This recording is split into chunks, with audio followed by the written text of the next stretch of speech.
नमस्कार, मैं शिमला से राजेश मंडोत्रा। आप देख रहे हैं दिव्य हिमाचल टीवी का खास कार्यक्रम हिमाचल की बात मेरे साथ। इस कार्यक्रम के ज़रिए दिन भर की आज की अपडेट आपके साथ साझा करेंगे और जो बड़ी घटनाएं हैं उनका विश्लेषण भी करेंगे। अभी अगर हम विधानसभा चुनाव के हिसाब से देखें तो एक तरफ जहां कांग्रेस की टिकटों को लेकर दिल्ली में बैठकों का दौर चल रहा है, आज सेकेंड डे लगातार स्क्रीनिंग कमेटी का था, उसमें क्या हुआ वो आपको बताएंगे।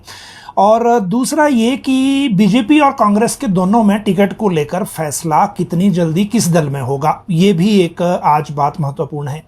मुख्यमंत्री शिमला के बाद वापस फील्ड के दौरों पर निकल गए हैं। ऊना के बाद आज मंडी के 2 चुनाव क्षेत्र उन्होंने किए। उसके बाद अगले जो समय है अब वो भी एक तरह से जो दौरों का है, क्योंकि जेपी नड्डा हिमाचल आ रहे हैं। उनको लेकर अपडेट हम आपको अलग से साझा करेंगे कि जेपी नड्डा कहाँ कहाँ आ रहे हैं और क्या नया प्रयोग हिमाचल में करने जा रहे हैं। लेकिन इस सब के साथ जो अब क्योंकि कुछ ही दिन बचे हैं जब कर्मचारियों से रिलेटेड मामले और जो फाइलें सरकारी सिस्टम में घूम रही हैं, आज भी बैठकों का दौर अलग अलग था।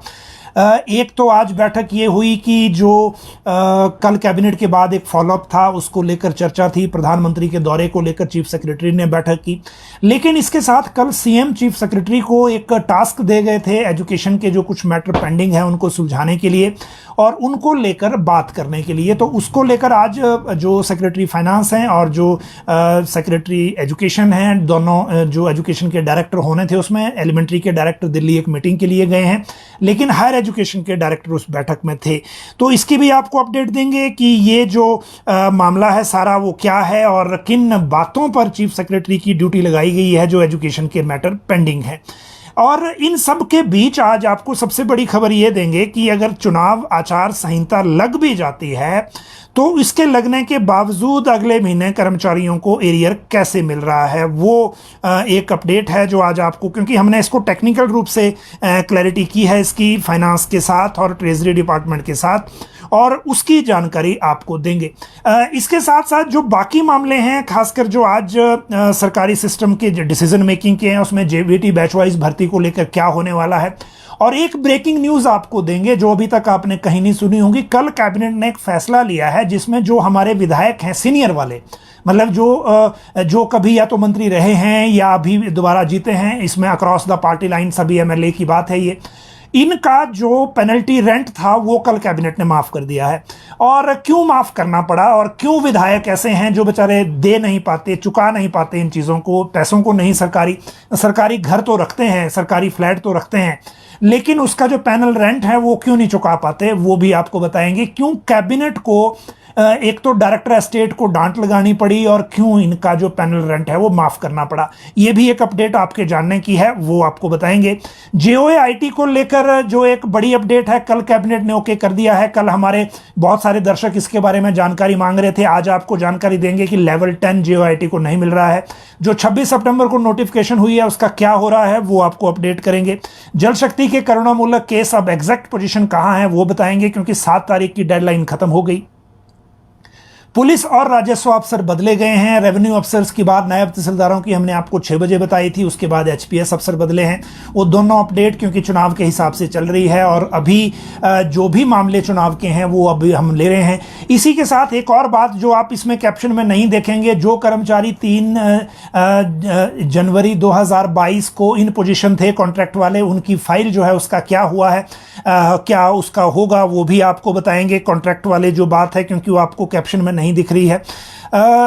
अगली बात जो है उसके बाद स्वास्थ्य और आयुर्वेद विभाग में नए नए आज ऑर्डर हुए हैं, उनकी जानकारी आपको देंगे। बहुत सारे ऑर्डर ये हैं। कांग्रेस में कौन सी सीटें फंसी हैं उनकी बात करेंगे, क्योंकि अभी अभी स्क्रीनिंग कमेटी की बैठक दूसरी खत्म हुई है। इसके बाद अब सीधा सेंट्रल इलेक्शन कमेटी की बैठक होगी। आज की बैठक में जिन 22 सीटों को टेकअप किया गया था उनको लेकर भी आपको अपडेट देंगे कि उनको लेकर क्या हुआ है और क्यों किन सीटों को लेकर सीधा अब सोनिया गांधी फैसला करेंगी। नया प्रयोग करने जेपी नड्डा आ रहे हैं। आज कौल सिंह ठाकुर और रामलाल ठाकुर के 2 बयानों की चर्चा क्यों है, क्योंकि आश्रय शर्मा के जाने के बाद कई चीजें इसमें हुई हैं कांग्रेस में। और कांग्रेस में सबसे बड़ी बात यह है कि एक तरफ जहां टिकटों का एक जो डिसीजन मेकिंग है वो दिल्ली में चल रही है, लेकिन यहां इनके नेताओं के बयान जो हैं वो पार्टी को मुश्किल में डाल रहे हैं, तो वो भी आपको बताएंगे। कोड ऑफ कंडक्ट की तैयारी कैसे शुरू होगी है इलेक्शन कमीशन की, वो भी आज आपको अपडेट देंगे, क्योंकि आज चुनाव आयोग की एक चिट्ठी इसका इशारा कर रही है, वो आपको बताएंगे। कांग्रेस चुनाव आयोग में क्यों पहुंची है भाजपा के खिलाफ, वो भी आपको, भाजपा के खिलाफ नहीं, ये मुख्यमंत्री के खिलाफ गई है एक्चुअली, वो अपडेट आपको देंगे। और बर्फ में जो 2 हिमाचल के युवक दबे हैं, ये अनफॉर्चुनेट इंसिडेंट है, इसकी भी आपको जानकारी देंगे। ये ठियोग विधानसभा क्षेत्र के नारकंडा के हैं दोनों, शिवम कैंथला और अंशुल कैंथला। ये उत्तराखंड के उत्तरकाशी में जो अभी स्नो अवलांची आ गया था उसमें दब गए हैं और वहां से बॉडीज निकालने का काम जारी है। अभी भी वहां जो डेथ हैं ओवरऑल 30 से ऊपर चली गई है संख्या। और ये जो 2 युवक हैं ये वहां दब गए थे, इनकी अनफॉर्चुनेट डेथ हो गई और ये जानकारी आपको दी है। लेकिन इसके साथ कांग्रेस चुनाव आयोग क्यों पहुंची है वो आपको बात आज कांग्रेस के जो कांग्रेस की तरफ से जो इनके उपाध्यक्ष हैं पीसीसी के नरेश चौहान, इन्होंने चुनाव आयोग से ये शिकायत की है, चुनाव आयोग से मांग भी की है कि जो सरकारी घोषणाएं हैं अब मुख्यमंत्री की उस पर रोक लगाई जाए, क्योंकि जो भी घोषणाएं अब हो रही हैं आगे कैबिनेट करने का मौका है नहीं। हालांकि सरकार ने 11 तारीख को कैबिनेट की बैठक रखी है, क्योंकि 9 और 10 को जेपी नड्डा हिमाचल के प्रवास पर हैं और 11 की जो कैबिनेट है उस कैबिनेट में जो अभी मुख्यमंत्री अनाउंसमेंट कर रहे हैं, जैसे आज भी 3 चुनाव क्षेत्र थे, ऊना था, भंगरोटू में थे और नाचन में थे, तो ये मामले जो हैं वो आगे आएंगे। और इसी को लेकर आज कांग्रेस ने शिकायत की है कि जो घोषणाएं हैं वो झूठी हैं, इनको इंप्लीमेंट करना आगे मुश्किल है और इसीलिए इन मामलों में रोक लगाई जाए। ये आज बात की है जो कांग्रेस की ओर से शिकायत की गई है चुनाव आयोग में और इसीलिए हमने इसकी जानकारी आपको दी। कौल सिंह आज शिमला में थे, उनके साथ हमारे जो दिव्य हिमाचल टीवी ने भी उनके साथ बात की थी और उन्होंने बड़ी सारी चीजें कही। उन्होंने आश्रय शर्मा को लेकर कहा कि उन्होंने द्रंग से टिकट मांगा था कांग्रेस का, अब वो कांग्रेस में रहे नहीं, तो वो उनको चैलेंज करते हैं कि अब बीजेपी का टिकट लेके उनके खिलाफ चुनाव लड़ें द्रंग से। एक बात ये थी। दूसरी बात ये थी कि वीरभद्र सिंह ठीक बोलते थे, सुखराम फैमिली को आया राम गया राम की फैमिली है, अब इन्होंने फिर से प्रूव कर दिया। और तीसरी बात, जब उनसे पूछा गया कि क्या वो भी मुख्यमंत्री कैंडिडेट के उम्मीदवार हैं, सीट के उम्मीदवार हैं, तो उन्होंने कहा क्यों नहीं, उनमें क्या कमी है, वो इन पदों पर रह चुके हैं, इतनी बार चुनाव जीत चुके हैं और इस बार भी चुनाव लड़ रहे हैं, तो वो भी हो सकते हैं। तो ये कौल सिंह की बात है। अगर हम रामलाल ठाकुर की बात करें, बिलासपुर वाले जो हैं, जिनके पास चुनाव प्रचार की कैंपेन, चुनाव प्रचार का एक कमेटी का जिम्मा भी दिया गया है, अगर हम उनकी बात करें तो उन्होंने आज 2-3 चीजें नई कही हैं और आज उन्होंने एम्स को लेकर एक बड़ा बयान दे दिया। बेसिकली जो प्रधानमंत्री ने वहां देवी देवताओं के नाम लिए, उनको काउंटर करने के लिए इन्होंने प्रेस कॉन्फ्रेंस की थी, लेकिन उस प्रेस कॉन्फ्रेंस में कुछ ऐसा भी बोल गए जो कांग्रेस के लिए अब जवाब देना मुश्किल है। उन्होंने कहा कि जो एम्स है वो कौल सिंह मंडी में चाहते थे, जो बिलासपुर का एम्स है, जीएस बाली कांगड़ा में चाहते थे, प्रेम कुमार धूमल हमीरपुर में चाहते थे, क्योंकि वो भी उस वक्त वहां कांग्रेस वाले सरकार में थे, ये नेता प्रतिपक्ष थे, और वीरभद्र सिंह थे जिन्होंने बिलासपुर की पैरवी की थी, इसलिए ये वीरभद्र सिंह की देन है। अब वीरभद्र सिंह तो अब हैं नहीं और वो आपको मैं इंसिडेंट बताऊं, जिस शिलान्यास के लिए जब आए थे तो ये हमारे सामने की घटना है। बिलासपुर में जब प्रधानमंत्री मोदी शिलान्यास करने आए थे और शिलान्यास के दौरान वीरभद्र सिंह ने ये कह दिया कि इस एम्स के लिए जमीन हमने दी है, ये कहा और ये 2 बार बोल दिया। एक बार बोला, वो पीएम ने इग्नोर किया और उस वक्त नेता जो विपक्ष को जो प्रेम कुमार धूमल लीड कर रहे वो भी वहां मौजूद थे। तो जब ये दूसरी बार बोला तो क्योंकि मोदी जो हैं वो इस तरह के जवाब एकदम छोड़ते नहीं हैं, खासकर जिसमें पॉलिटिकल स्कोरिंग की बात हो, तो उन्होंने कहा कि जवाब दिया कि क्या राजघराने से दी है, ये पूछा। फिर उस वक्त के जो सीएम थे वीरभद्र सिंह, जब उन्होंने बोला कि हमने एम्स के लिए जमीन दी है, वीरभद्र सिंह का कहना था कि राज्य सरकार ने दी है जो कोठीपुरा की जमीन है। हालांकि वो पूरी नहीं थी, बाद में जब बीजेपी की सरकार बनी तो उसमें एडिशन की गई, क्योंकि जेपी नड्डा ने खुद कहा था कि जमीन कम है। लेकिन जब वीरभद्र सिंह ने कहा कि हमने जमीन दी है तो पीएम ने उनसे पूछा कि क्या आपने राजघराने से दी है कि सरकारी जमीन दी है, तो ये काउंटर वाली बात थी। लेकिन आज जो रामलाल ठाकुर ने कहा कि कौल सिंह मंडी में चाहते थे, बाली जो है उसको कांगड़ा में चाहते थे और धूमल हमीरपुर में चाहते थे, लेकिन वीरभद्र सिंह अकेले हैं जिन्होंने एम्स की बिलासपुर की पैरवी की, तो बिलासपुर में एम्स का जो श्रेय है वो वीरभद्र सिंह को जाता है। तो ये जो बयानबाजी इस वक्त चल रही है वो बात है। अब बात करते हैं, अगर हम कांग्रेस की बात कर रहे हैं तो कांग्रेस की सीटों की बात कर लेते हैं जो अभी दिल्ली में बैठक चल रही थी। 22 सीटों का मामला कांग्रेस में फंसा हुआ था। इससे पहले जो सीटें हैं 39 सीटें पहले निकल चुकी थी, 29 के बाद उसमें बात हो रही थी कि वो किस तरह से करनी है। 29 में से भी 22 इसमें फंस गई थी। आज जो अभी खत्म हुई स्क्रीनिंग कमेटी की बैठक, उसमें यह डिसाइड किया गया है कि इन सीटों पर एक नाम के बजाय पैनल ही आगे दिया जाए और पैनल ही आज के सेंट्रल इलेक्शन कमेटी को भेज दिया जो सोनिया गांधी की अध्यक्षता वाली है, और उस कमेटी ने इस पर अब फैसला लेना है। एक बात बहुत क्लियर है कांग्रेस में, क्योंकि हम आपको सीट वाइज इसलिए अभी नहीं बता रहे हैं क्योंकि जो सीट वाइज कंफर्म समझी जा रही हैं वो भी बदल सकती हैं, और वो बदल सकती हैं क्यों वो भी मैं आपको बता दूं। जो कांग्रेस के लीडर स्क्रीनिंग कमेटी के बैठक में शामिल हो रहे हैं उनको खुद ये अप्रीहेंशन है कि सेंट्रल इलेक्शन कमेटी में टिकट बदल दिए जाएंगे, और उसका वजह यह है कि जहां से बीजेपी में लोग आए हैं, इंदु वर्मा है, खीमीराम है, इनको टिकट जो है वो हाईकमान ने कमिट किया है और स्क्रीनिंग कमेटी में इनका नाम आगे नहीं भेजा गया है। तो एक बात यह है। दूसरी बात यह है कि स्क्रीनिंग कमेटी में राजीव शुक्ला का जो जिस तरह से राजीव शुक्ला पहले जो प्रभारी हैं कांग्रेस के, उन्होंने कुछ अपनी एक टीम बना के रखी थी, लेकिन दीपा दास मुंशी ने स्क्रीनिंग कमेटी ने में उसको काउंटर कर दिया है। तो मतलब यह हुआ कि कोई भी टिकट ऐसा नहीं होगा जिसको राजीव शुक्ला अकेले कमिट करेंगे और वो हो जाएगा। दूसरी बात यह कि जो 3 मेंबर स्टेट से ऐड किए गए हैं, जिसमें प्रतिभा सिंह है, मुकेश अग्निहोत्री हैं, सुखविंदर सुक्खू हैं, जरूरी नहीं है कि इनकी बात भी सुनी जाए, क्योंकि जो अभी सिचुएशन है, देखिए मनाली सीट के लिए प्रतिभा सिंह जो पैरवी कर रही थी वो हरिचंद शर्मा की कर रही थी, जबकि वहां से जो टिकट स्क्रीनिंग कमेटी से निकला वो गौड़ का निकला है, भुवनेश्वर गौड़ का। तो ये छोटे छोटे एग्जाम्पल हैं, और इसी वजह से सरकाघाट जैसी सीट फंसी हुई है, इसी वजह से जो बाकी सीटें हैं वो फंसी हुई हैं। जिन सीटों पे आज चर्चा हुई उसमें शिमला शहरी हैं, क्योंकि शहरी को लेकर कंफ्यूजन है। एक तरफ जो प्रतिभा सिंह है वो किसी और को देना चाह रही हैं, आनंद शर्मा किसी और की पैरवी कर रहे थे, तो ये कंफ्यूजन उसमें है। शिमला शहरी या ठियोग में इंदु वर्मा के कारण है, चौपाल में रजनीश खिमटा और जो मंगलेट हैं उनकी वजह से इशू है, लाहौल स्पीति में भी 2 कंटेंडर हैं, जो बिलासपुर सदर है वहां पे भी इशू है क्योंकि बंबर का कुछ कंफ्यूजन हो गया था, हमीरपुर सदर का मामला है, भोरंज का, चुरा का, इंदौरा का, शाहपुर का, सुला का, देहरा का, जसवां परागपुर का, जैसिमपुर का, कांगड़ा शहरी का, सुला का, देहरा का, जसवां परागपुर मैंने बता दिया आपको, कांगड़ा, बैजनाथ, जोगिंदरनगर, धर्मपुर, मंडी का जो धर्मपुर है, मंडी सदर है, नाचन है, सिराज है, कुटलैहड़ है। अब जब पैनल इसमें सिलेक्ट हो, पैनल ही आगे किया गया है, तो अब केंद्रीय चुनाव समिति इस पे तय करेगी। केंद्रीय चुनाव समिति की बैठक सोनिया गांधी की अध्यक्षता में होनी है। आज बैठक दिल्ली के 15 GRG रकाबगंज में हुई है। ये इसमें हिमाचल से 3 मैंने जैसे आपको बताया वो हैं जो हिमाचल से शामिल हुए। उसके बाद दीपा दास मुंशी की अध्यक्षता में हुई, राजीव शुक्ला और जो संजय दत्त, बाकी जो टीम है इनकी वो साथ में थी। तो ये छंटनी जो है 5 घंटे तक ये बैठक चली है। 22 सीटों पे इन्होंने नाम फाइनल करने थे, लेकिन जो वहां से रिप्लाई आया है कि जो पैनल ही आगे भेजे गए हैं और इसीलिए अब CEC जो है वो सोनिया गांधी की अध्यक्षता में जो बैठक होगी उसी में तय करेगी। लेकिन बहुत सारी चीजें अभी क्लियर नहीं हैं। जिनको स्क्रीनिंग कमेटी से आप क्लियर मान रहे हैं वो जरूरी नहीं है क्लियर होंगे, और उनको लेकर भी बदलाव हो सकता है। दूसरी बात, अगर हम कांग्रेस के बाद बीजेपी की करें तो JP नड्डा आ रहे हैं। अगर ओवरऑल टिकटों की बात करें तो जिस तरह से आम आदमी पार्टी ने शुरुआत कर दी थी 4 सीटों पर टिकट की, उसके बाद अब कांग्रेस भी एक लिस्ट जल्दी जारी कर सकती है, इसमें कोई शंका नहीं है। दिक्कत यह है कांग्रेस में कि जो कांग्रेस के लीडर्स हैं उनको यह लग रहा है कि बीजेपी अभी हिमाचल में और तोड़फोड़ करेगी, और जब और तोड़फोड़ की बात हो रही है तो श्योर शॉट सीटों पर या जो स्थापित लीडरशिप है वहां के टिकट पहली लिस्ट में आएंगे, बाकी सारे फिलहाल होल्ड किए जाएंगे, और इसीलिए कंप्लीट लिस्ट नहीं आएगी।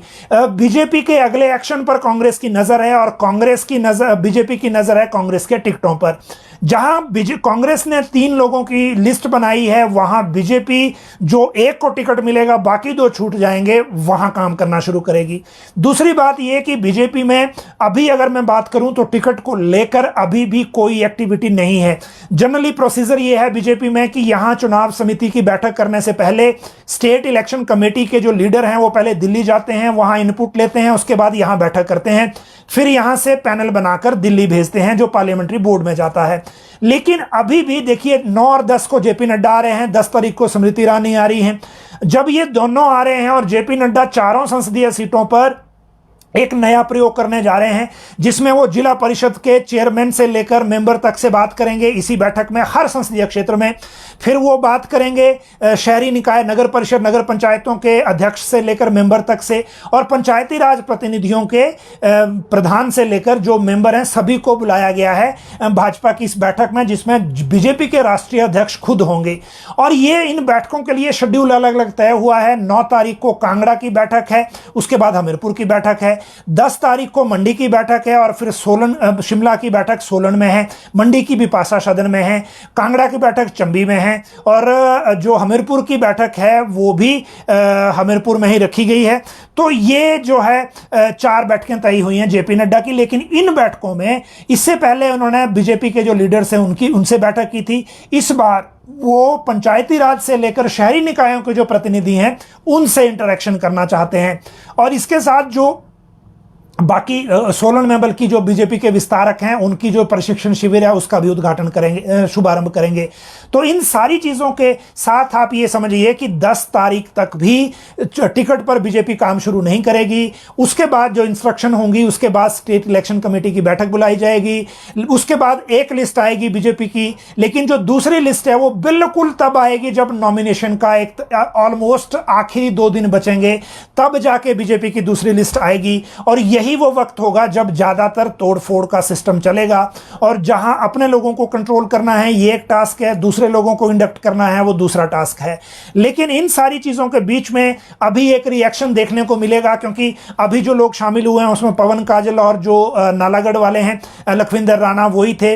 उसके बाद हर्ष महाजन आए। हर्ष महाजन को लेकर अभी ये क्लैरिटी नहीं है कि वो चुनाव लड़ेंगे नहीं लड़ेंगे, शिमला सिटी से लड़ेंगे, कांगड़ा या फिर वहां चंबा से लड़ेंगे। प्रधानमंत्री 14 तारीख को चंबा आ रहे हैं। अभी तक 14 तारीख के बाद ही टिकटों को लेकर बीजेपी जो है वो वर्कआउट शुरू करेगी, ऐसा अभी तक लग रहा है, क्योंकि बाकी सारी जो मूवमेंट है वो बिजी है। 9 और 10 को जेपी नड्डा के साथ सीएम है, 11 तारीख को कैबिनेट की बैठक है, उसके बाद 2 चुनाव क्षेत्र अभी मुख्यमंत्री को और करने हैं। चंबा का प्रधानमंत्री से पहले एक विजिट मुख्यमंत्री का होगा। लेकिन कांग्रेस में सिचुएशन ये है कि जो सीटें बिल्कुल क्लियर हैं उन पे वो टिकट पहले चाहते हैं, ताकि जो लोग जो स्थापित लीडर हैं वो बाकी चुनाव क्षेत्रों में जाके चुनाव प्रचार शुरू कर सकें। और प्रियंका गांधी की जो 14 तारीख की रैली है सोलन वाली, क्या उससे पहले एक लिस्ट आ जाएगी? उम्मीद लग रही है कि आ जाएगी, लेकिन सीईसी की जो बैठक है वो कब होती है उस पर निर्भर करेगा।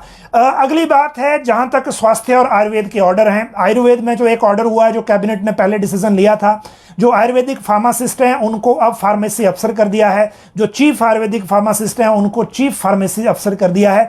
डेजिग्नेशन चेंज हुई है इन देयर ऑन स्केल, यानी कि फाइनेंशियल बेनिफिट कोई नहीं है, डेजिग्नेशन चेंज हुई है। अगर मैं हेल्थ की बात करूं तो हेल्थ में जो डायरेक्टर का चार्ज है डीएचएस का, वो दे दिया है डॉक्टर गोपाल बेरी को, जो अभी प्रेजेंटली एनएचएम में थे। और ये इनके साथ जो नए डॉक्टर अभी 300 सेलेक्ट होके आए हैं उनके अपॉइंटमेंट के ऑर्डर भी हो गए हैं। मुख्यमंत्री मोबाइल हेल्थ क्लिनिक में भी अब डॉक्टरों की तैनाती हो गई है। अब वो एम्बुलेंस जैसे ही आएंगी वो चलना शुरू हो जाएंगी। लेकिन डिपेंड सब कुछ करता है कोड ऑफ कंडक्ट के साथ, क्योंकि मुख्यमंत्री मोबाइल हेल्थ की जो एम्बुलेंस है उस पे बाहर क्या सीएम का फोटो पहले प्लान किया जा रहा था वो भी नहीं लग पाएगा अब, और कोड ऑफ कंडक्ट में बाकी सारी चीजें भी इफेक्ट रहेंगी। तो ये सारी चीजें अब उस तरह से हैं। जहां तक इसके बाद हेल्थ के जो बाकी ऑर्डर हैं उनकी बात करूं तो एक ऑर्डर उसमें यह है कि कुछ पोस्टें जो रेजिडेंट डॉक्टर्स की वो चमियाना वाला जो ब्लॉक है वहां से 2 पोस्टें जो हैं वो टांडा शिफ्ट की हैं। जो प्रमोशन का एक चैनल एक खुला था वो भी मैं आपको बता दूं कि उसमें भी एक बदलाव हुआ है, वो भी आपको जानकारी देना जरूरी है।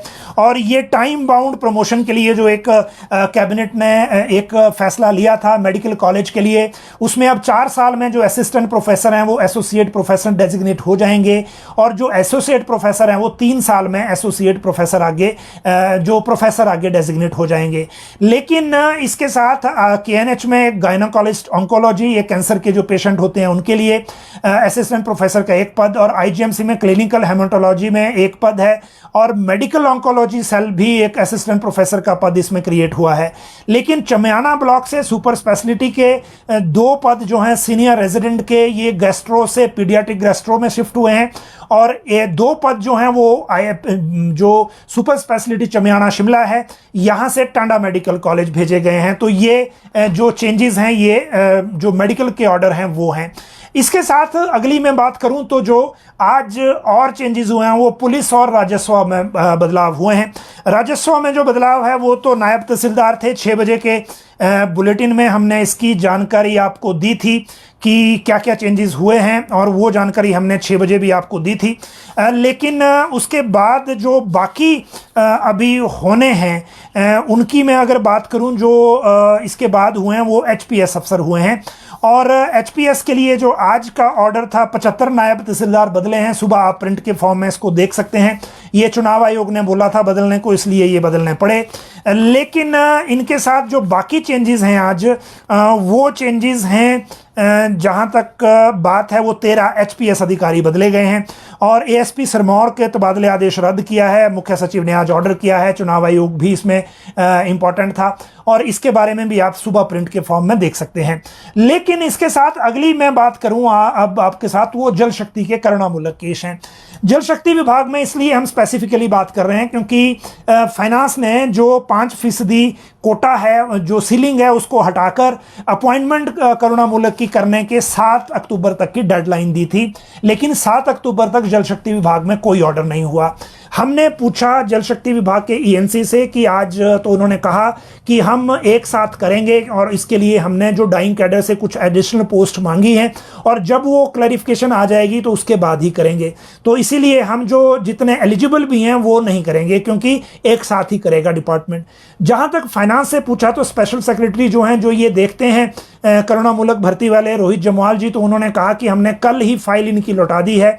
डाइंग कार्डर से हम पोस्ट इनको इसलिए नहीं दे सकते क्योंकि अगर एक विभाग को देंगे तो बाकी भी मांगेंगे, और हमने इनके एडी को कल ही ये फाइल पहुंचा दी थी 6 तारीख में ही, और 7 तारीख को इनको ऑर्डर करने थे। जितने इनके पास ऑलरेडी हैं अवेलेबल, 110 के आसपास सीटें हैं, तो इन्होंने वो भी नहीं किए, वो डेडलाइन भी निकल गई, और जो नए जो डाइंग कैडर से पोस्ट हैं फाइनेंस ने दी नहीं। तो इन 2 विभागों की कन्फ्यूजन में जो करुणामूलक केस हैं वो लटक गए हैं। अब आप देखिए आगे जो कोड ऑफ कंडक्ट का रिस्क है, और ये इनसेंसिटिविटी जो है ये नुकसान करती है एलिजिबल कैंडिडेट्स का, जिनका जो हार्नेस में कंडीशन थी और जिनको एलिजिबल भी माना जा रहा था, लेकिन उनकी नियुक्ति भी अभी नहीं हो पाई। मुझे लगता है सरकार को इसमें इंटरवीन करना चाहिए, और अगर ये इंटरवेंशन टाइम पे नहीं हुई तो फिर जो व्यवस्था है वो जिनको मिलनी भी थी नौकरी, वहां पर जो इंतजार कर रहे हैं उनको लेकर उनको ये लाभ नहीं मिल पाएगा। जेओए की बात करें तो जेओए पोस्ट कोड को तो नहीं, क्योंकि 817 वाले तो अलग से मांग कर रहे हैं। और 817 की जहां तक बात है तो मैंने आपको बताया था कल कैबिनेट में मुख्यमंत्री ने इसके बारे में पूछा था, क्योंकि सीएम से लोग सुबह मिले थे ओकओवर में, और वो सीएम के ध्यान में था, और कैबिनेट में उन्होंने ये बात की। जब कैबिनेट में उन्होंने बात की तो जो पर्सनल के एसीएस हैं उन्होंने जानकारी दी कि ये जो सुप्रीम कोर्ट में केस था, और जो पैरा अगला है 33, 34, वो दोनों अब स्टे हो गए हैं, और इसीलिए अब इमीडिएट हम रिजल्ट घोषित करने के ऊपर नहीं जा सकते। फिर सीएम ने कहा कि अब इसमें जो भी आगे करना है वो करिए, और जो सुप्रीम कोर्ट में रिप्लाई दायर होना है उसको टाइम पर दायर करिए, ये कल कैबिनेट में कहा है। तो अभी जो लोग ये सोच रहे हैं कि जो फाइल गई है लॉ में, और जो हमीरपुर कर्मचारी चयन आयोग है वो कंडीशनल रिजल्ट निकाल सकता है, वैसा मुझे लग रहा है संभावना है नहीं, क्योंकि ये कैबिनेट में बात हो गई थी। लेकिन जेओए आईटी जिनको एक 26 सितंबर को एक नोटिफिकेशन के जरिए उनको जो लेवल 10 में फिक्स कर दिया था, 5 साल की सर्विस के बाद पे मैट्रिक्स के लेवल 10 में एक नोटिफिकेशन हो गई थी 26 सितंबर को। बाद में उसमें पता लगा कि ये गलती हुई है, और गलती शुरू हुई है पब्लिक सर्विस कमीशन से, और पब्लिक सर्विस कमीशन ने बताया है कि ये कॉपी पेस्ट करने के चक्कर में गलती हुई है, ना तो सरकार की मंशा लेवल 10 देने की है, ना कभी सरकार ने ऐसा कहा। और उसके बाद विवाद ये हो गया था कि जो क्लर्क है और जेओआईटी, उसमें डिस्पैरिटी आ गई थी, और क्लर्क भी खुद को लेवल 10 में मांग रहे थे। लेकिन कल कैबिनेट ने, क्योंकि पर्सनल इसको कैबिनेट में ले गया था, कैबिनेट में ले जाने की वजह यह थी कि पहले ये कोशिश की गई कि जो 26 सितंबर की नोटिफिकेशन है उसको विड्रॉ कर लिया जाए, लेकिन फिर लॉ ने कहा कि जो कंसल्टेशन प्रोसेस कंप्लीट हो गया हो पब्लिक सर्विस कमीशन से आर्टिकल 309 में, उसको विड्रॉ से ओवररूल नहीं किया जा सकता, ना ही उसको हेल्ड इन अबेयंस किया जा सकता है। और इसीलिए फिर एकमात्र रास्ता जो लॉ ने बताया कि कैबिनेट से आप दोबारा परमिशन लेकर इसको अमेंड करिए। फिर कल कैबिनेट में गए थे, कैबिनेट ने अमेंड करने को कह दिया, और अब जेओआईटी लेवल 10 में नहीं होगा। होगा 5 साल की सर्विस के बाद। और जो रिवाइज्ड रूल अब इसके आ रहे हैं उसमें कोई लेवल आपको शो नहीं होगा। तो ये एक जो क्लर्क भी उम्मीद कर रहे थे कि उनको भी मिल जाएगा, अगर JOIT को मिल गया तो JOIT का ही विड्रॉ हो रहा है तो क्लर्क को भी फिर नहीं मिलेगा। ये करेक्शन होगी, वो गलती हुई थी। वैसे JOIT के लिए इस बार मुख्यमंत्री की जो घोषणा थी जो हायर ग्रेड पे के लिए, उसमें ऑलरेडी बेनिफिट मिल गया है। और ये जो एडिशनल एक नोटिफिकेशन के जरिए हुआ था वो एक गलती थी और उसको करेक्ट किया जा रहा है। तो ये JOIT की बात हो गई। अब बात करते हैं माननीयों की। माननीयों की बात इसलिए क्योंकि पिछली बार जो एक जो कोशिश हुई थी जो जिसको बोलते हैं घूमने फिरने के लिए, पता नहीं कौन सा अलाउंस था, उसको बढ़ाने की और सारी चीज़ों की, उसके बाद बहुत सारी हल्ला भी हुआ। लेकिन कल की कैबिनेट में माननीयों के लिए एक और रिलीफ दिया गया है। और वो रिलीफ इसलिए कि कैग ने बीच में एक गलती पकड़ी और ये मामला अक्रॉस द पार्टी लाइन है। मतलब पिछली सरकार के भी कुछ केसेस हैं, वर्तमान सरकार के भी हैं। ब्रिज बिहारी लाल बुटेल जब विधानसभा अध्यक्ष थे तो उन्होंने भी अप्रूवल दी हाउस अलॉटमेंट की, और जो वर्तमान में विपिन सिंह परमार हैं उन्होंने भी दी। लेकिन 40 से ज़्यादा विधायकों और पूर्व विधायकों के लिए जो पेनल्टी रेंट है, उनके फ्लैट का, जो सरकारी फ्लैट में वो रहते हैं शिमला में, उसको कैबिनेट ने माफ कर दिया है। पूरा केस में अगर आपको समझाऊं तो पूरा केस जो है वो इस तरह से है कि जो बहुत सारे जो सीनियर MLA हैं, कांग्रेस में अगर हम बात करूं तो कांग्रेस में जो पूर्व मंत्री रह चुके हैं या 4-5 बार विधायक रह चुके हैं, उसी तरह से बीजेपी में भी, उनको विधानसभा में, विधानसभा परिसर में या मेट्रोपोल में डबल फ्लैट दिए गए हैं इस बार, और पिछली बार भी थे कुछ लोगों को। और डबल फ्लैट का मतलब ये कि जैसे एक टावर बना है बिल्डिंग का, उसमें आमने सामने के जो दोनों फ्लैट है, पहले अलग अलग MLAs को होते थे, इस बार एक को ही दे दिए गए, दोनों आमने सामने के। एक फ्लैट का जो अलॉटमेंट है उसमें जो इनकी मंथली सैलरी है उसमें 1500 रुपये काटे जाते हैं। अगर 2 दिए जाएं तो मैं ये समझ रहा हूं कि फिर डबल काटे जाते होंगे। लेकिन कैग ने ये कहा कि जो विधानसभा अध्यक्ष ने एक MLA को डबल फ्लैट की अलॉटमेंट की है, उसमें जो दूसरे फ्लैट की अलॉटमेंट है वो अनऑथराइज्ड है और इलीगल है। ये कैग ने पैरा लगाया। इस पैरा को शटल करने के लिए पहले विधानसभा सेक्रेटरीट की तरफ से कोशिश हुई और वो जवाब देते रहे, लेकिन कैग नहीं माना। फिर ये मामला रेफर किया गया राज्य सरकार को, तो जो डायरेक्टर एस्टेट हैं, संपदा निदेशक, उनको ये मैटर रेफर हुआ। लेकिन जब उन तक मैटर आया तो फिर वहां पे कई सारी आर्गुमेंट के बाद ये हुआ कि इनको पैनल रेंट लगाया जाए और डैमेज चार्जेस भी लगाए जाएं। ये पैनल रेंट और डैमेज चार्जेस कोई 4.5 लाख तक का मामला पहुंचना रहा था। और इसमें क्योंकि पैनल रेंट लगता है तो फिर उसमें फ्लोर को स्क्वायर फीट के हिसाब से कैलकुलेट किया जाता है, फिर उसके बाद वो लगता है। सामान्य तौर पे फॉर्मूला सरकारी मकानों के लिए यही है। अब माननीयों के लिए कौन सा फॉर्मूला लगा होगा वो तो उनके लिए जो रूल्स हैं उसमें होगा। फिर जो सुख सुविधा समिति है उनका आग्रह आया कि ये क्यों ऐसा पैनल रेंट, कमाल है, विधायकों के ऊपर पैनल रेंट लगेगा अब, और ये तो विधायिका के ऊपर चोट है, ये तो लोकतंत्र खतरे में है इससे। और फिर ये मैटर आ गया कैबिनेट को कि आप इसको वेव ऑफ करिए, और कल कैबिनेट ने ये मैटर वेव ऑफ कर दिया। और साथ में जो एक तरह से संपदा निदेशक को वार्निंग भी दी है कि इस तरह के मैटर जिसमें विधायिका के साथ डायरेक्ट टकराव है और इसमें विधायिका की तौहीन जैसी है एक तरह से, तो इस तरह की चीजों से बचा जाए, और ये मैटर पहले बताना चाहिए था। तो ये जो इनका पैनल रेंट है वो माफ कर दिया गया है। जेबीटी बैच वाइज पर क्या फैसला हुआ वो भी मैं आपको बता दूं। और जेबीटी बैच वाइज का जैसे मैंने आपको बताया, 2 डिप्टी डायरेक्टर्स ने क्वेरी भेजी थी पूछने के लिए। मंडी के डिप्टी डायरेक्टर ने भेज दी थी एक क्वेरी की, उन्होंने कुछ भेजी थी कि वो जब लिस्ट बनानी है तो बीएड वाला डेट लेनी है सीनियोरिटी के लिए, जेबीटी के लिए नहीं है। हालांकि ये क्वेरी बिल्कुल मूर्खतापूर्ण थी। और दूसरी तरफ कांगड़ा के जो डिप्टी डायरेक्टर हैं उन्होंने बोल दिया कि जी जब आप बोल रहे हो कि बीएड वालों को भी कंसिडर करना है, तो मैंने तो बीएड के लिए मौका ही नहीं दिया, जबकि उस वक्त 3 बार जो इंस्ट्रक्शन इशू हुई और 2 बार टाइम बढ़ाया गया काउंसलिंग का बीएड को अंदर करने के लिए।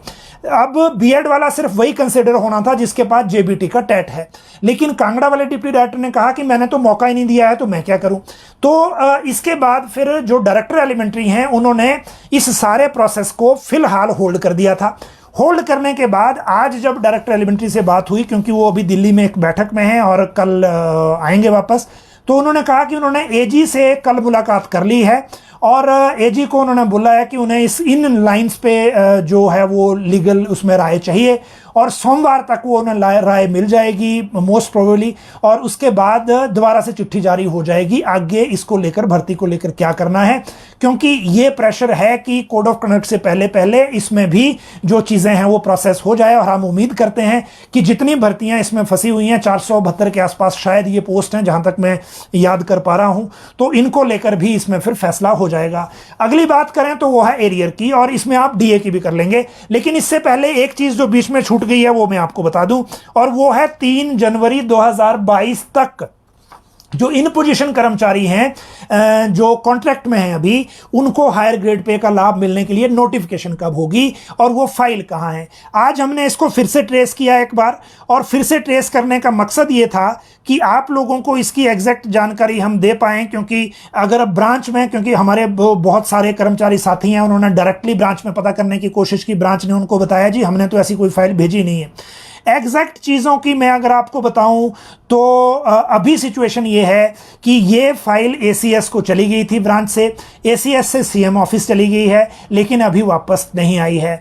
और आज पर्सनल वालों ने जो हमें बताया वो ये कि इसमें कैबिनेट की अप्रूवल की ज़रूरत है, और कैबिनेट की अप्रूवल जो है वो अब 11 तारीख को कैबिनेट है, मुझे लगता है उसी में ये लगेगी और उसी में पता लगेगा कि इसमें नोटिफिकेशन फिर कब होती है। लेकिन पिछली कैबिनेट के जो मिनट्स आए थे जिसमें जो हायर ग्रेड पे का लाभ देने के लिए जो फाइनल नोटिफिकेशन के लिए कहा गया था, उसमें यह रिकॉर्ड हुआ है कि डीओपी को डायरेक्शन दी जाती है कि वो इनको इन पोजीशन कर्मचारियों के लिए, कॉन्ट्रैक्ट कर्मचारियों के लिए अलग से ऑर्डर करे, क्योंकि वो पे रिवीजन रूल्स का पार्ट नहीं है। क्योंकि जो उस तारीख को 3 जनवरी 2022 को जो कॉन्ट्रैक्ट पे था वो पे रिवीजन रूल्स के अंडर नहीं आता, क्योंकि जब वो उसमें कवर नहीं होता तो उसका फाइनेंस ऑर्डर नहीं कर सकता, उसके लिए इंस्ट्रक्शन फिर कार्मिक विभाग को ही करनी थी, और वो उन मिनट्स में रिकॉर्डेड हैं जो हमने देखे हैं। तो इसका मतलब वहां से नोटिफिकेशन होनी है, लेकिन उस नोटिफिकेशन के लिए कार्मिक विभाग का कहना है कि वो जो कैबिनेट से उसमें अप्रूवल जरूरी है, और इसीलिए वो वैसे लाभ मिलना भी 2024 से है,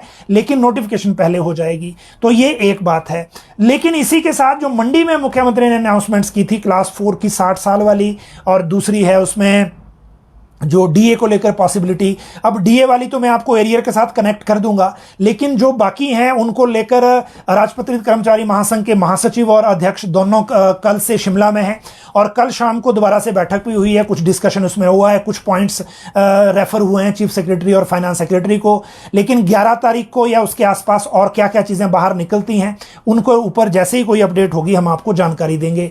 एरियर की जहां तक बात है तो वो कोड ऑफ कंडक्ट के बीच में भी आपको मिलेगा, लेकिन मिलेगा पहली किस्त वाला ही, जो जिनको नहीं मिला है।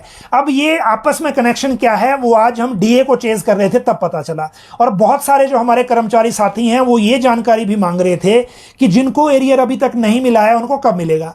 और वो नहीं जो मिला वो इसलिए नहीं मिला क्योंकि जो बिल हैं वो टाइम पे नहीं बन पाए। बेसिकली हुआ ये कि पिछली बार जब ऑर्डर एरियर को लेकर हुआ है, नोटिफिकेशन जो हुई है, उस नोटिफिकेशन में क्लियरली कहा गया है कि एरियर दिया जाएगा सैलरी के साथ, जिसमें 3 जो ग्रुप हैं उनके लिए 50,000 है, ग्रुप डी के लिए 60,000 है। उसी तरह से ऑर्डर हुआ है पेंशनर्स के लिए, जिसमें सीलिंग जो है वो 50,000 मैक्सिमम की लगी हुई है। तो इन सारी चीजों के बीच में ट्रेजरी का ये कहना है, आज हमने जब क्लैरिटी की कि जो एरियर है जिन विभागों के बिल बन गए थे उनको मिल चुका है सैलरी के साथ, लेकिन ये बहुत कम है। बहुत सारे विभागों के नहीं बने हैं जिनको अभी एरियर मिलना है, लेकिन वो इन बिटवीन नहीं मिल सकता। इन बिटवीन का मतलब है कि मान लीजिए इस हफ्ते बिल बन गया, ट्रेजरी भेज दिया और वो कर्मचारी के खाते में पैसे आ जाएं, ऐसा नहीं होगा। एरियर जो जिनको नहीं मिला इस महीने उनको अगले महीने मिलेगा, यानी कि अक्टूबर की जो सैलरी मिलेगी अगले महीने नवंबर में 1 तारीख को, उसके साथ फिर एरियर आएगा और नवंबर में कोड ऑफ कंडक्ट लगा होगा। लेकिन कोड ऑफ कंडक्ट के बीच में भी सैलरी के साथ आपको एरियर आएगा, लेकिन आएगा पहली किस्त वाला ही। दूसरी किस्त के जो एरियर जो दे रहे थे आप उनसे लीजिए। अब आप बात है अगली बात यह है कि डीए का क्या होगा। अब आप देखिए, जब ये आज भी पिछले कल भी जो डिस्कशन हुआ राजपत्रित कर्मचारी महासंघ के साथ, तो उसमें डीए फिर से जोन ऑफ कंसिडरेशन में है।